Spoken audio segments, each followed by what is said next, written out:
Hi, my name is Dr. Padilla. I'm a professor in computer science and psychology, and I have been a faculty member for over 5 years. Now, I've done a few videos that have talked about giving you advice on applying to graduate school, and oftentimes I say that you should focus on applying to work with an individual person or professor rather than a school. And you might be saying, okay, great, Dr. Padilla, that's fine.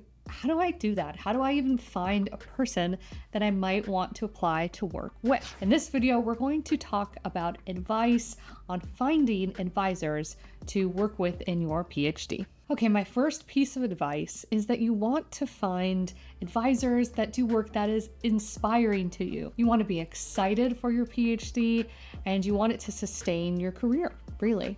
So what I recommend is that you should be reading research papers right now in the field and start to make a list of your favorite papers. And maybe they are exciting to you because they use a new method, or you really like the conclusions or the way the paper was written, or there's something else that's really inspiring to you. So you should be doing that already. And if you want me to make a video on how to find research papers and how to read them, I'm happy to do that. But let's assume you have a list of the top papers that inspire you. How do you turn that into figuring out who you should actually apply to work with?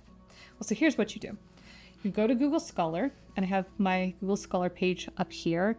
And let's say, for example, this paper published 6 days ago, this is a preprint, is something that inspires me. How do I go from this paper here to finding an advisor that I want to work with? Well, I'm going to go to the preprint. Let's actually see if we can go here. Okay, so this is going to pull up the preprint of the paper, assuming that you've read it. Now, what I want to point out to you is this author list here. This author list is actually quite useful for you. The first author is often the person who did the most work on the paper. That tends to be a graduate student or a postdoc. Then they tend to see the order in descending order for who does the next amount of work, all the way down to the last person. The last person in the order list tends to be the PI, or the principal investigator of the lab. So let's look down at the bottom. These papers from this particular venue have pictures. Okay, right. So this individual is a current PhD candidate. Like I said, he's the first author. And then the last author here is the chair of the Department of Computer Science and Engineering. Okay, so this person would be the individual you would look to apply to. So you want to, now that you've identified a senior person who's publishing work that inspires you, you want to Google them. So let me just simply Google this individual. Great. This person pops up. Let's look at just their homepage. And here you have a nice introduction of what this individual works on, a short bio, and most people have something like, oh, it's in red here. We're looking for multiple postdocs, PhD, and interns. So they even have specific links for potential PhD students, etc. So all of a sudden now you know that this person's work inspires you.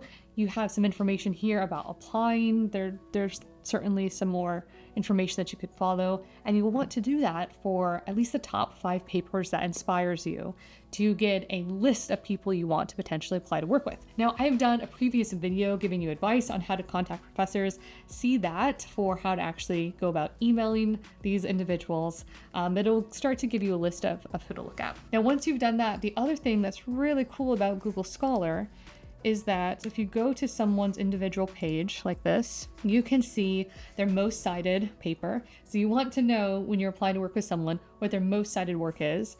You also can sort this by year, and you can learn about the newest stuff they're working on, which is most interesting to you, ideally. But for the purposes here, I want to show you this column over here, which is co-authors.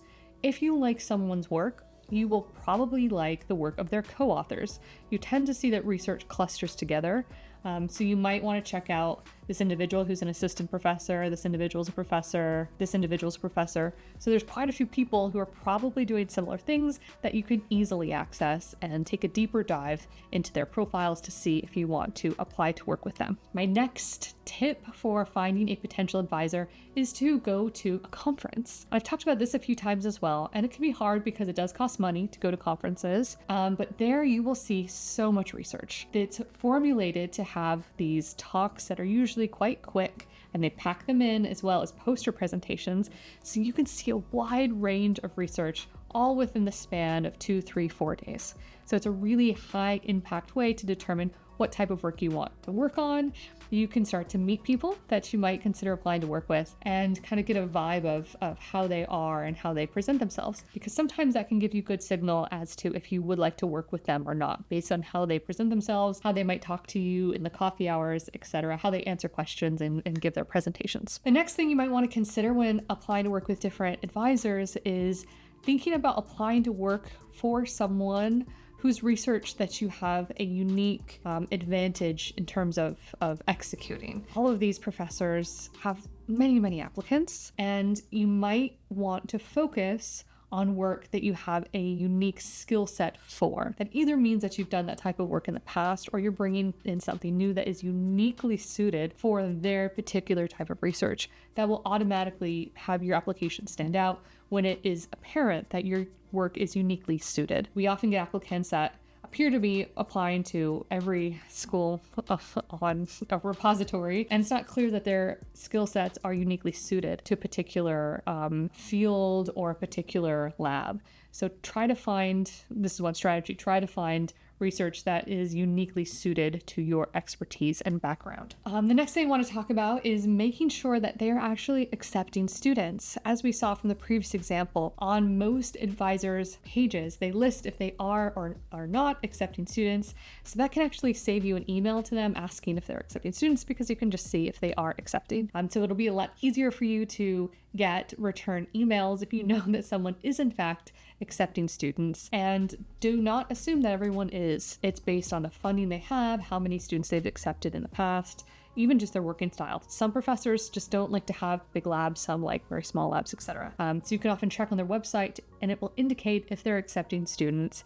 If not, then you can email them using those techniques from a previous video that I will link, that can give you some strategies for kind of cold contacting professors. And the last thing that I want to talk about that is just very practical is you need to know your constraints. Oftentimes, students have a whole wide variety of constraints. Maybe it's you have to be in a certain country. It could be that you have to be in a certain city, or you have to have a certain flexibility in the program, or it has to be a certain length, etc. You might have many very real constraints. And so before you cast a wide net, you need to identify what those constraints are. That will help you limit your scope of search, okay? And there are hard constraints, such as I have to live in the city so I can be close to my family. And then there are likes or desires, like, oh, I wish I was on the West Coast of the United States. And I will tell you that the PhD is a short period of time, even though it doesn't seem that short. So you'll want to focus on the hard constraints rather than the desires. Because limiting yourself can be very challenging. If you're limited to a city or region, you might be talking about 1 or 2 or 3 universities. So the fewest constraints you can have, the better. But whatever they are, they're real to you, so you need to know what they are in advance. And the last tip I'll give you when you're applying and you have those hard constraints is maybe don't divulge them to the people that you're applying to work with, because the truth is that they're getting hundreds of applicants from all over the world, and you might be their top applicant. But if you tell them, oh, you're one of the 2 places I applied to because I wanted to live in the city, that might hurt their feelings, for lack of a better word, hurt their ego. Because, you know, I don't know how to say it in a kind way, but you want them to think that you are their top choice among everyone in the entire world, not their top choice for Boston or for San Diego or something like that. So even if you have a hard constraint where you need to be in a particular city, you just don't need to tell them that, okay? Just keep it to yourself, but know your own constraints going in. I hope that's useful. Some very practical advice about identifying some advisors to contact. I would say that you want a list as large as possible for potential advisors that fit your constraints and all of these other criteria that are accepting students.